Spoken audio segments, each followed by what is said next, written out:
acompañado.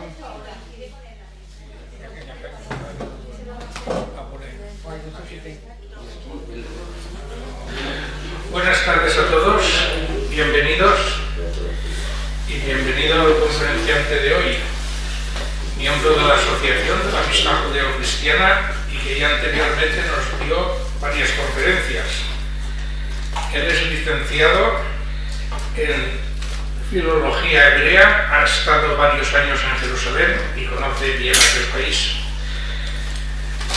Pues nada, Doctor, soy doctor en filología, sí, filología hebrea. En el convento de los dominicos de Jerusalén, la que fundó el padre Lagrange. Exacto. Muy bien. Pues estupendo. Sin más ya, José Vicente, Vale. dirás. Bueno, en primer lugar excusarme porque tenía una presentación hecha para mostrarles a ustedes, que es lo más interesante de todo, pero tendría que hacerla de palabra, pero se la enviaremos por email si les parece, ¿vale? Entonces, como introducción, a mí me gustaría que hay alumnos míos del instituto, o sea, que de adolescentes a gente bastante madura, me gustaría dialogar un poco con ustedes y qué ven ustedes que tenga en común una investigación histórico-lingüística con una escritura creativa. Aparentemente no tiene. Aparentemente no tiene. ¿Ves? Teresa es de amiga del coro también, ¿no? Y dice que aparentemente no tiene ninguna relación, ¿de acuerdo? Vale, en la práctica, en historia personal, están totalmente relacionadas, ¿vale? Entonces, son totalmente relacionadas porque yo pienso que estos dos libros son frutos de lo que se podría llamar una iluminación instantánea, o sea, como un relámpago que te llega al cerebro y a partir de ahí se va desarrollando todo, ¿de acuerdo?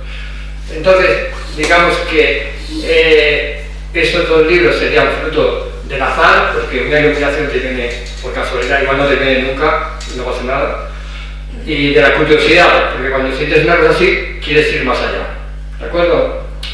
Entonces, yo viví en Jerusalén, como les han dicho, que son los años posiblemente más interesantes de mi vida. Tuve el privilegio de dar clases en la Escuela Bíblica y Arqueológica Francesa de Jerusalén, en la Universidad Hebrea también de Español, y a partir de ahí empieza la historia del primer libro.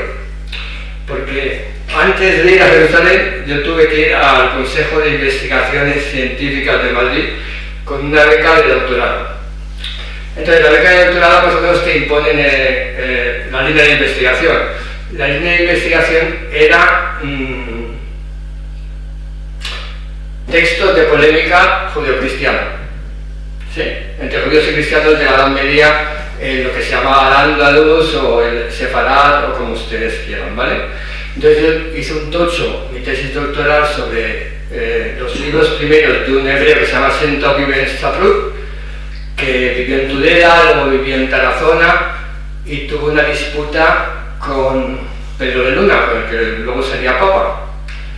Entonces, tenía un año todavía libre en la escuela bíblica y aparte de hacer excursiones por el desierto y llevar guías peregrinos por ahí por Tierra Santa, leía de vez en cuando artículos, ¿no? Entonces yo me di cuenta que el libro este tenía 15 tomos, este solamente es uno de los 15 y iba sobre el Evangelio de San Mateo en hebreo. Entonces, si yo les digo a ustedes el Evangelio de San Mateo en hebreo, ¿cómo lo localizarían este Evangelio? ¿En qué época? En el siglo I, ¿no? En la época de Jesús, porque Jesús hablaba hebreo, ¿no? Lo más normal es que lo localicemos en este tiempo, ¿vale? Yo también pensaba que era en este tiempo cuando había que localizarlo, del siglo I. Pero entonces, como por casualidad cogí un artículo que hablaba en alemán del Evangelio hebreo de San Mateo y te empezaba a poner, pues no sé, unos rollos de eso, y lo describe y luego dice, pero es que también tiene palabras en latín. Y entonces te ponía las palabras en latín pero escritas en hebreo. Y entonces yo, una de las palabras que vi que ponía la traducción, ponía traducción locasica, si saben un poco de latín, locasica es lugares secos, ¿sí? Pero entonces yo vi cómo estaba escrito y fui deletreando lentamente, luego fui haciendo sílabas y a partir de las sílabas identifiqué palabras, y entonces fui haciendo así, ox, sex. Y dije, uy, esto no me parece a mi latín ni locasica, me parece jox sex, que es una palabra catalana, valenciana o como quieran, ¿de acuerdo? ¿Eso nos da pista ya para algo? Pues sí que nos da pista para algo. ¿Por qué? Porque en los libros anteriores y posteriores hay también palabras, lo que se llama en romance, y entre estas palabras en romance había una que se veía justicia vigorosa. Digo, esto parece castellano, ¿no? De Cervantes, ¿no? Del siglo de oro, ¿no? O sea, que esto ya me despierta más aún la curiosidad, ¿no? Y luego 3 en 1, uno en 3 personas. Yo digo, bueno, esto ya parece también castellano antiguo, ¿no? Entonces yo dije, bueno, pues este evangelio como que el autor de este libro no lo ha compuesto, sino que él lo ha recibido y como todo judío lo respeta escrupulosamente tal y como le viene, ¿no? Y entonces pues a partir de ahí pues encontré como una treintena, una cuarentena de palabras que o son catalanas o que son aragonesas pero del Pirineo, ¿no? ¿Sí?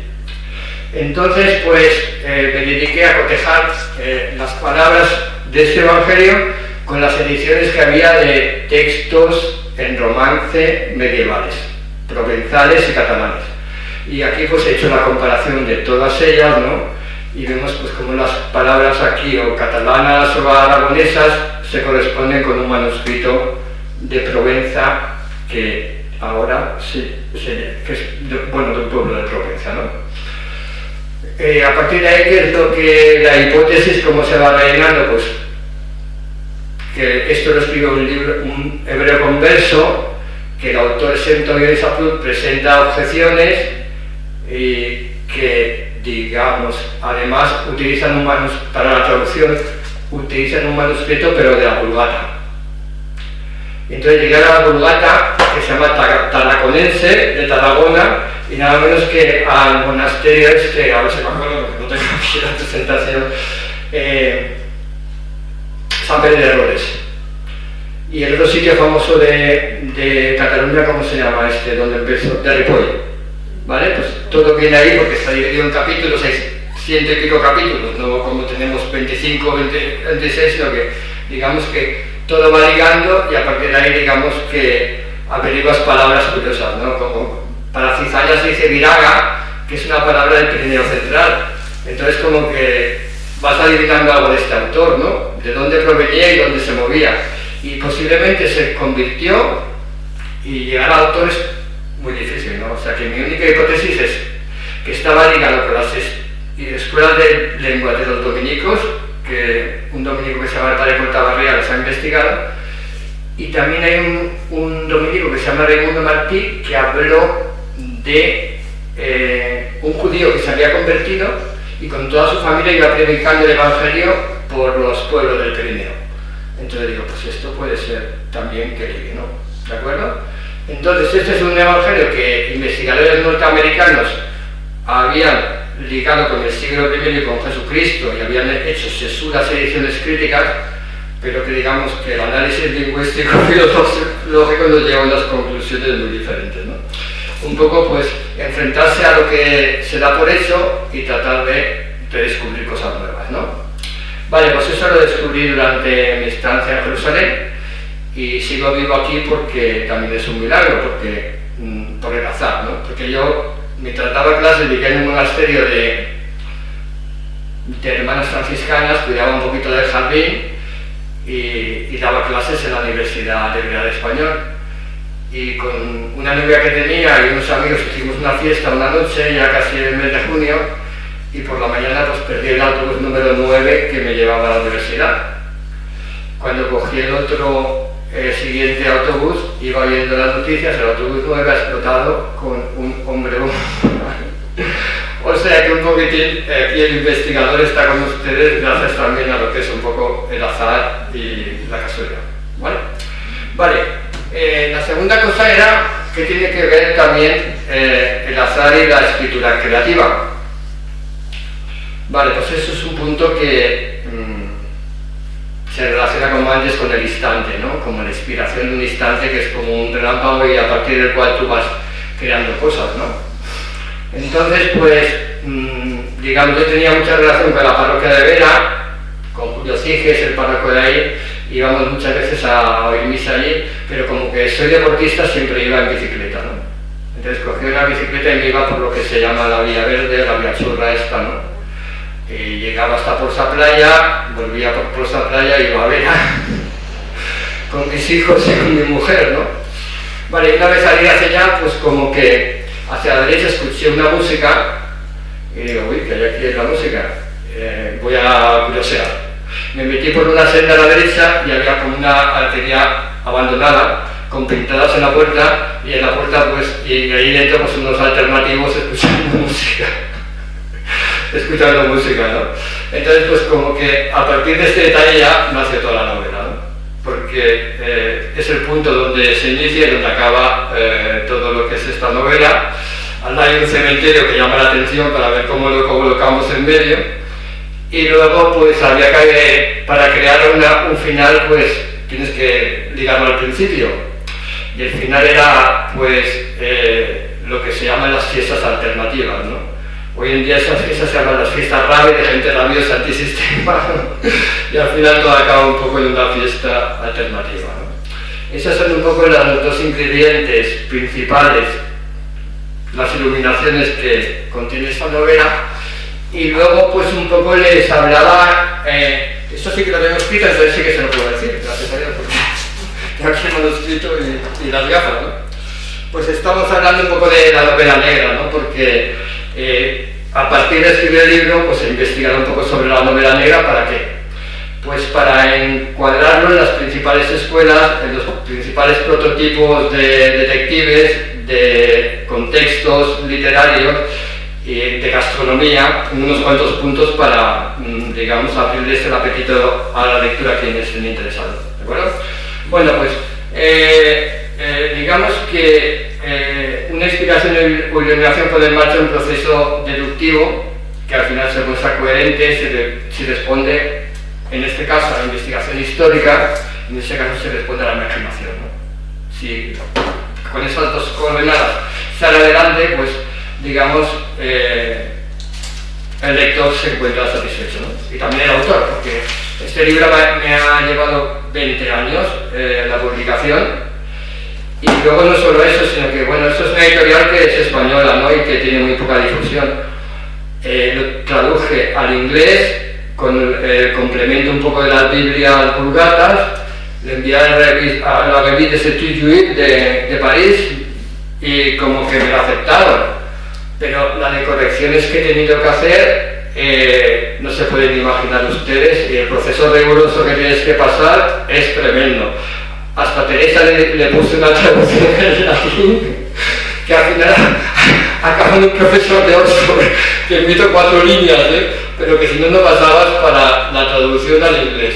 O sea que todo esto es un mundo un poco detectivesco y policíaco, como pueden comprender, ¿no? También es de la investigación, ¿no? Pasemos un poco a la investigación de novela. Digamos que todo lo que es la serie de novela americana, pues de novela policíacas, empieza un poco con este Edgar Allan Poe, ¿no? Que escribió una serie que se llama Novelas Policíacas y además Los crímenes de la calle Morgue, ¿no? Es el primero un poco que estudia los barrios marginales, ¿no? Después, la novela americana crece en la Gran Depresión, ¿no? Un poco con la ley seca. El detective es muchas veces un hombre fracasado y cínico, ¿no? Termina salvándose por los pelos, pues por un poco de honor personal. Y no sé si les recuerdo alguna novela policíaca o alguna película de este tipo de detective. Humphrey Bogart, el halcón maltés, ¿no? El tipo cínico así, pues que esto, ¿no? La motivación o móvil de los crímenes pues suele ser alguna debilidad humana, ¿no? Ansia de poder, envidia, celos, ¿no? La mujer también que quiere medrar, ¿no? Etcétera, etcétera, ¿no? ¿Y cómo es el detective? El americano me ha dicho que es un poco cínico, ¿no? ¿Y qué me dicen del detective británico? No sé si han traído novelas de John le Carré o de Graham Greene. Pues eso es otra cosa, ¿no? Gran Bretaña es todo, que van al club a comer, van a hacer jugar al pádel, ¿no? Digamos que son personas que alto estatus social, ¿no? Y luego si nos paramos ya en la novela analítico-deductiva de Agatha Christie, ¿qué es lo que vemos? Pues que hay pistas por ahí que al que lo está leyendo, viendo, no le suenan de nada y al final, pues, digamos, el detective va atando, pero no sabían que esto pasaba por aquello que lo llegaba con los temas allá, pues un poco que deductivo todo, ¿no? Él ya lo había pillado la primera y, digamos, al final al lector le da, digamos, la solución de algo que él ya sabía desde el principio, ¿no? Pues esa es un poco la novela británica, ¿no? En el caso de la novela británica, muy ligada con lo que es la antigua URSS, ¿no? Y los detectives que se han vendido al enemigo y todo eso, ¿no? Y también en África últimamente, o en la India en otros escenarios, ¿no? Vale, pues es un poco, estos son los escenarios principales de detective. ¿Cómo es el detective mediterráneo? Porque es el que yo me inspiro más o menos, ¿no? Pues el detective mediterráneo, pues yo creo que es un tipo más del montón, ¿no? Es un tipo común, ¿no? Que tiene una vida familiar más o menos estable, que parte de la vida la trabaja investigando y parte de la vida con la dureza de la vida familiar, ¿no? Que tiene en su casa con los problemas. Es un poco la novela de Vázquez Montalbán, y en Vázquez Montalbán pues se inspiran muchos novelistas de Italia, ¿no? ¿Cómo se llama este el que tiene las novelas en Sicilia, ¿no? Camilleri, ¿no? En Cagliari, ¿no?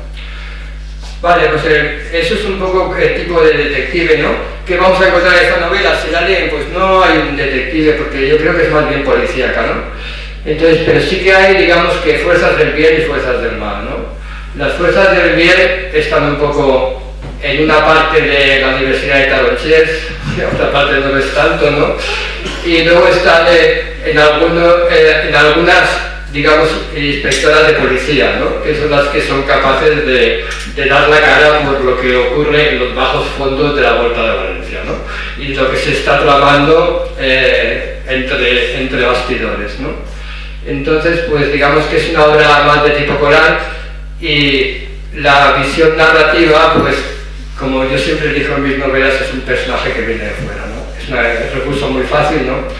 Se llama Héctor Lagarde, es un becario francés que llega aquí a la Universidad de Taronches y un poco pues con una trabajadora social y profesora de trabajo social, pues como que se alía para intentar hurgar un poco en lo que son los trasfondos de esta ciudad que es en apariencia tan tranquila, ¿no? Y esto pues como que Héctor Lagarde también es una visión, digamos, de cómo somos los valencianos desde fuera, y aprovecho para que ligue un poco con el mundo internacional, porque tiene que haber un contexto de globalización o mundialización. Entonces él tiene un profesor suyo en la Sorbona, ¿no? Y a partir de estos lazos, pues digamos que van haciendo avanzar un poco la trama, ¿no? Vale, eso es el contexto, ¿no? Y la novela mediterránea hemos dicho que para mí pues es importante porque son barrios y son protagonistas que no me he inventado, sino que simplemente he sacado de su contexto, o sea que son muy queridos para mí, ¿no? Y son barrios principalmente el barrio de Ruzafa y el barrio de Benimaclet, que bueno, también son un poco donde se les puede sacar salsa, ¿no? Otro de los escenarios pues es donde yo me muevo, ¿no? El Parque Central, la Huerta de Valencia, el Parque de Benimamet, etcétera, etcétera. Otro punto que a mí me ha gustado investigar un poco es la vida social, ¿no?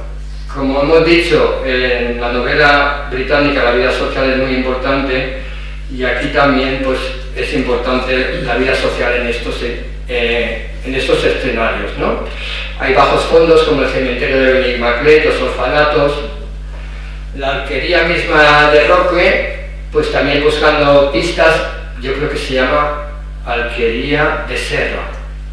Entonces, están nada más entrar en este camino de la Vía Verde, pasas el cementerio y está la alquería esta. Y se supone que es una alquería del siglo XV o XVI, o sea que es súper antigua, y se dedicaba pues, al cultivo de la seda y almacenarla en el piso superior, ¿no? Pues es un poco esto, los bajos fondos un poco, ¿no? Hay el retrato psicológico de gente corrupta también, como no podía faltar, ¿no? Sea policía, profesores, hay que hacer un poco algunos falsifican hasta las tesis doctorales y quieren ascender en la vida social, pero todos somos humanos, ¿no? Y todo cabe en este tipo de novela, ¿no? Vale, la gastronomía, ¿qué les parece? ¿Que vale la pena estudiarla o no? Sí, sí. Pues entonces, en la novela de guerra nórdica, pues normalmente se sobrevive, como Millennium y todo esto, se sobrevive a base de comida basura y de alcohol, ¿no? Porque hace mucho frío, ¿no? En las nuestras, pues a los detectives y a los policías les encanta comer, ¿no? Entonces sí que hay mucha descripción de comidas en un sitio y en otro, y también hay descripción de lo que es la paella valenciana, ¿no? Porque es algo que me gusta mucho hacer, ¿no? Vale, también, si se fijan en Vázquez Montalbán, pues Carballo también es un experto gastrónomo que conoce los mejores restaurantes de Barcelona, ¿vale? Vale, pues por eso digamos que la gastronomía y el paisaje es necesario aquí, porque tenemos un paisaje tan bonito que es necesario describirlo, ¿no? Y la ciudad de Valencia es así, ¿no? Vale, pues el último punto que quería comentarles a ustedes es si se trata de una novela de héroes, es una novela coral, ¿no? Es una novela de un personaje, y les he avanzado al principio que me he fijado en muchos personajes, ¿no? O sea que aquí se reparte el mérito de llevar adelante la acción a diversos personajes, tanto hombres como mujeres, ¿no? Que son capaces de compartir un poco una investigación que devuelva la calma a una ciudad que está en peligro. Vale, la última cosa que quería decirles es, este es un narrador que es visual o de los 5 sentidos, ¿no? Existen muchos, bueno, si se fijan, pues hay muchos narradores que son de los 5 sentidos, del oído, la vista, del olfato y de lo que sea, ¿no? Yo soy esencialmente un escritor visual, o sea que hay cosas que se refieren a los 5 sentidos, pero en todos los libros que he escrito, el primero era sobre la espectadora de los días, sobre, digamos, la historia de la ciudad de Valencia, y la gente me dice, es que esto parece un guión de película, ¿no? Porque es todo visual lo que está describiendo. Si se fijan en Marcel Proust, pues Marcel Proust lo que hace es con una magdalena que le daba a su madre a la vez, está por una magdalena en olor, pues le recuerda todo un paisaje de sus años de juventud, de cómo el príncipe se enamoraba de una, tenía celos, todo eso sale como a relucir a partir de un simple olor, ¿no? No sé si tenía que algo apuntado, pues hay otro escritor que me gusta también, americano, Thomas Wolfe, ¿no? Que siempre se fija en lo que es el ruido del tren de la noche que pasa a ciertos momentos al lado de su apartamento un poco miserable que tiene al límite de la ciudad, ¿no? Entonces cualquier cosa que sea así como que despierta un poco su imaginación para tratar de pintar ambientes, ¿no? Lo que se trata es un poco de pintar esos ambientes, ¿no? Bien, el narrador de esa novela, pues no soy yo, pero es como Héctor Lagarde, que ha venido por aquí, es visual, deslumbra el sol de la ciudad, narra paisajes cinematográficos, tiene que cambiar constantemente de decorados, y bueno, pues todo esto espero que les guste si leen la novela, ¿no? Si quieren preguntar alguna cosa, pues le agradezco a la amistad que me haya invitado, y me sabe mal porque la presentación tenía muchos elementos de lo que es el Evangelio en hebreo y bueno, pues que ya hemos disfrutado descifrando estas palabras como los nombres Pere o Mateo, que son los nombres de los apóstoles, y multitud de pasajes que a él le parecían difíciles de los evangelios y las traducía a la lengua suya ordinaria, que era pues, el catalán de Provenza o el aragonés del Pirineo. Y les agradezco mucho su atención. Si quieren les firmo los libros, lo vendo a precio de compra, que son 15 euros, y está 5 euros también, que es el precio más o menos que me lo dio aquí la distribuidora. Y si tienen alguna pregunta, pues es el momento de compartirla, ¿no? Quería preguntar, entonces, ¿el libro de San Mateo sí. es una composición por un judío converso? Sí, para mí sí. ¿De qué siglo exactamente crees que es eso?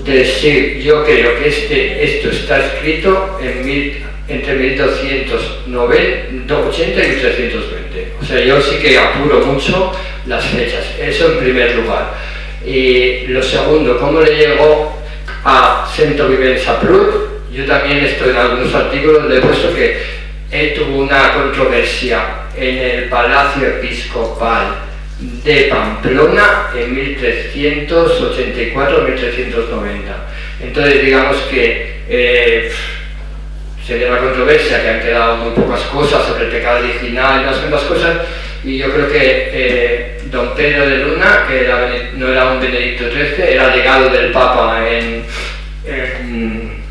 lo que es Cataluña y Castilla, él le regalaría este manuscrito que le habían hecho llegar a ellos, pues igual los dominicos o alguna orden religiosa.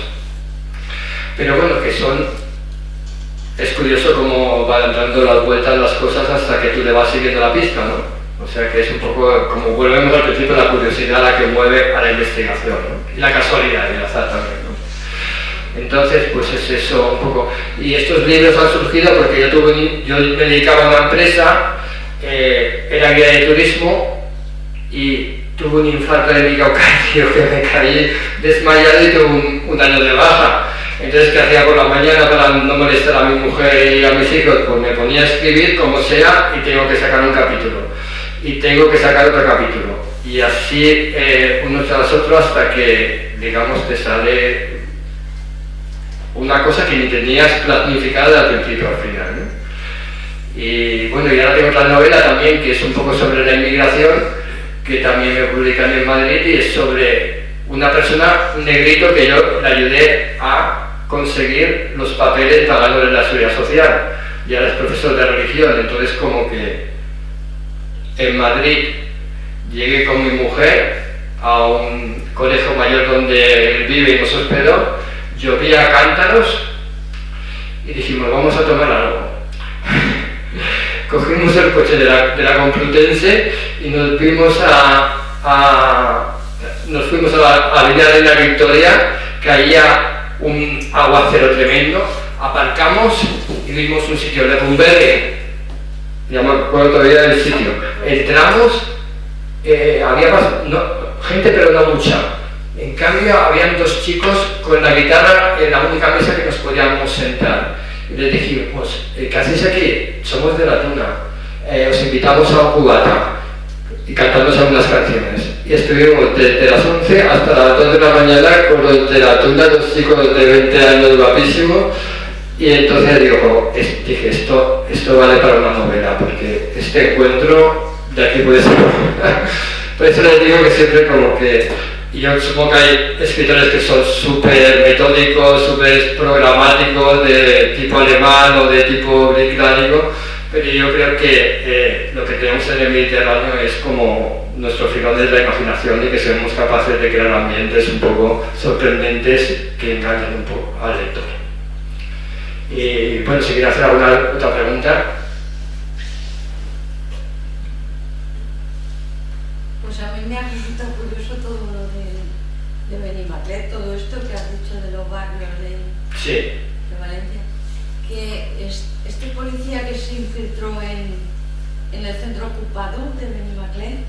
Bueno, era un becario de criminalística, ¿Y qué crees ¿tú qué buscabas ahí? ¿Te lo has planteado?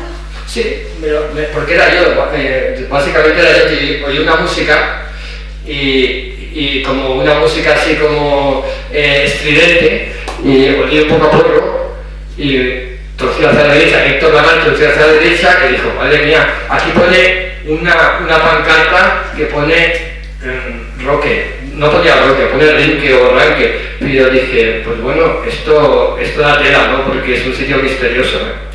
Y les tengo que contar la anécdota. Hace poco volví por allí, porque como paso de vez en cuando voy para allá, y entonces estaba la puerta abierta. Y digo, yo tengo que entrar aquí, porque aquí, digamos, todo el decorado por dentro está transformado, porque es como una especie de sitio así como de alto standing, ¿no? Pero por fuera seguía un poco así tétrico para que nadie se acercara, ¿no? Y tengo que entrar aquí para ver lo que hay dentro. Y entonces hay una chica muy ingenua y me decía, se quedó como parada, dio marcha atrás y como mira a su amiga, y dice la amiga, ni se te ocurra, y me cerraron la puerta. O sea que pensaría que era algún policía que iba a desalojarles de allí de la alquería, porque realmente no es una barraca, es una alquería, ¿no? Y los crímenes un poco, pues, para la cosa de los crímenes, pues el Barranc de Carraixent es un sitio así que le va bastante, ¿no? Para abandonarlos, ¿no? Entonces, al principio era un crimen, pero digamos que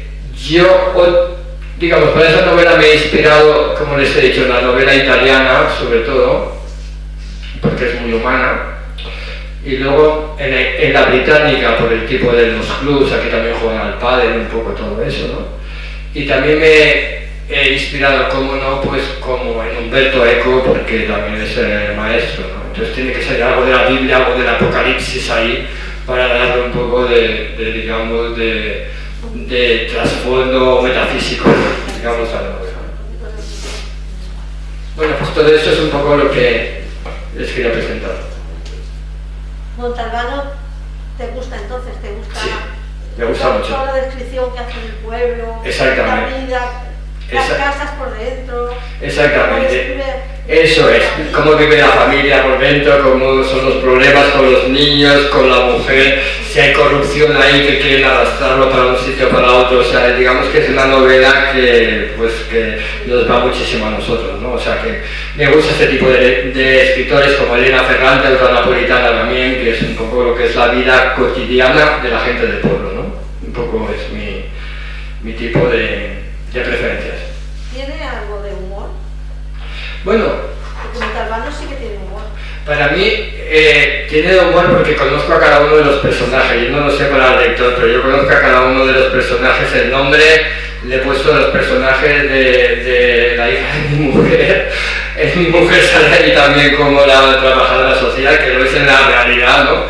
Pero bueno, prácticamente toda la gente que conozco, y si sale a veces un café con música es porque estuvimos ahí en ese café con música escuchando a gente que está tocando. O sea que yo es que no es que tenga una imaginación desbordante, sino que trato de llevarlo al límite, ¿no?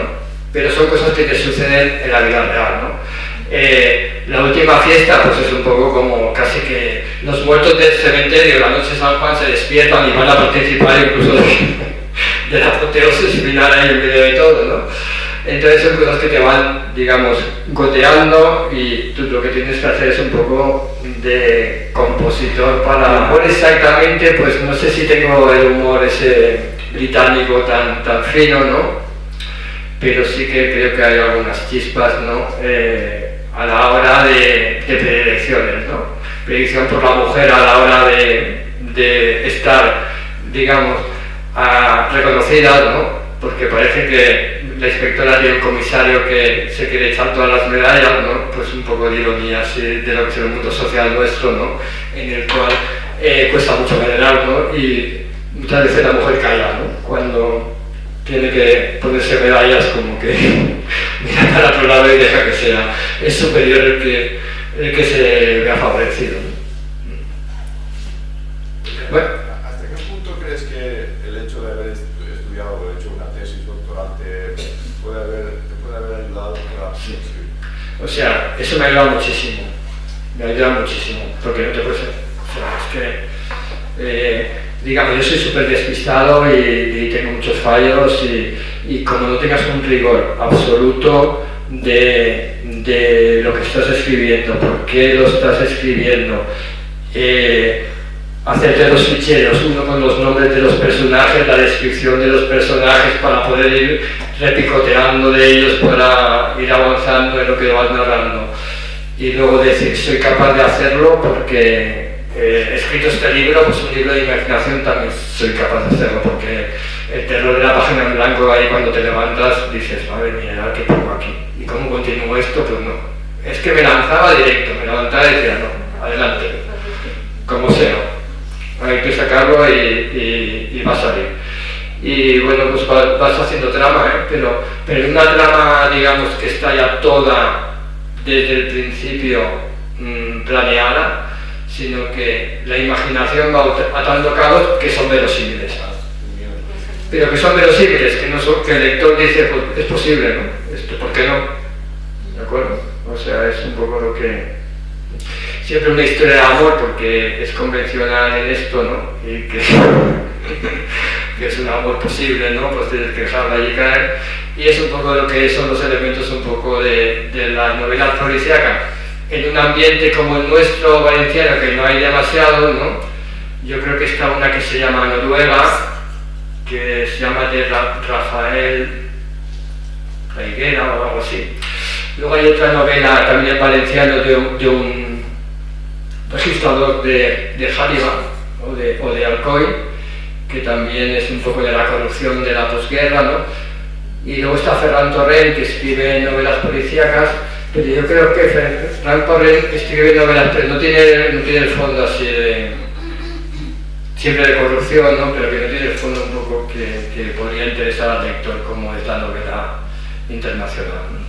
¿Y escribe en valencià? No, mai... Yo, mira, es que publicar una novela es una cosa que la puedes enviar a miles de premios, porque si la envías a una editorial ya ni acepten.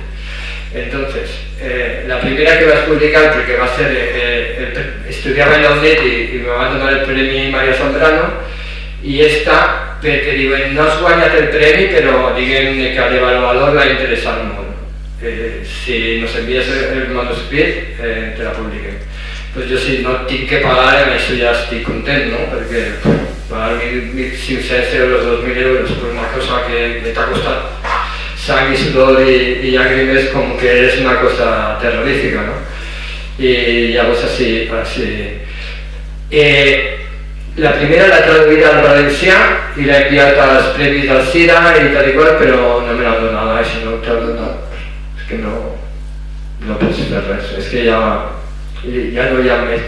He escrit alguna obra de teatre i si la puc publicar també serà... També l'he enviat a premis en valencià, al Micalet, però és una obra teatral per a música i estic buscant un compositor per a ficar les cançons. ¿Está publicada en formato digital o no? La novela esta. Esta, pues no sé. No sé, pero crec que no, ¿eh? La següent sí que serà en format digital també, però esta crec que no, però el puc mirar i vos el dic.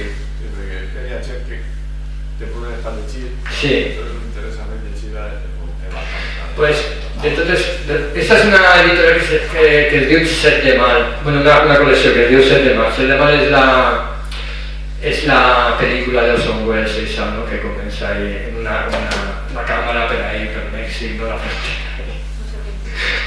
La un plan secuencia tremendo. Pues esa es la editorial de novela policíaca o novela negra, y si no la tenéis, yo no m'han dit res, però jo puc pujar-la allí a Amazon de digital i ficar-la allí. Me m'assabentaré perquè jo crec que tinc drets per a fer-ho. Pues sí que sería interesante, Sí. porque ya tenía mucha gente, sobre todo gente mayor, que Sí. es estilista. Y entonces 10 millones en la tablet y aumenta la letra todo, lo que va. Mientras que de otra forma, pues si está publicada suerte de una letra chicoteta, Pues yo lo haré, sí. Pero bueno, si desde el punto de vista del autor lo que más le ha gustado es la descripción de paisajes que él tiene, digamos, interiorizados, ¿no? Yo soy un escritor de paisajes, desde aquí sale Sequerlo Blanc porque está la alquería esa donde hay música, un poquitín, tiene que tener una escena preciso, ¿no? Y los barrios en los que yo he vivido y los parques que me gustan, pues es donde se reúne la policía con su amiga o con su amigo para tomarse un café al sol y comentarle sus dudas sobre lo que está pasando, ¿no? O lo que se avecina, ¿no? Un poco es lo que yo les diría que es una Valencia diferente, vista a través de los ojos de la imaginación, pero que tiene un poco de trasfondo también, ¿no? ¿Los crímenes te los has inventado totalmente o te has inspirado en alguno? Sí. No me he inspirado en ningún crimen exactamente, pero yo me he inspirado. Yo estuve en el Parque Marchalenes consultando ahí la hemeroteca para lo que eran no los crímenes en sí, sino casos de gentes de orfanatos que salían y digamos, tenían problemas de abusos, tenían problemas de enlaces con el crimen, que querían ser captados para el crimen. Esto al principio tenía solamente un crimen, pero luego tenía que internacionalizarlos y ligarlos entre sí. Entonces uno de los personajes y el nombre de Roque pues es lo que me sirve un poco para ligarlos entre sí a los que son bandas criminales chinas o digamos colombianas o mexicanas un poco, y como no pues las de Nápoles y del sur de Italia, que serían un poco las más terribles, ¿no? O sea que es un poco, ese es el cóctel de todo, del nacimiento histórico. Vale, pues si no tienen nada más que contar, les agradezco su atención y si quieren algún libro, ya saben, pues se lo puedo dedicar y seguimos en contacto y vamos a ver si podemos seguir avanzando en este tema de las novelas que nos distraen. Gracias.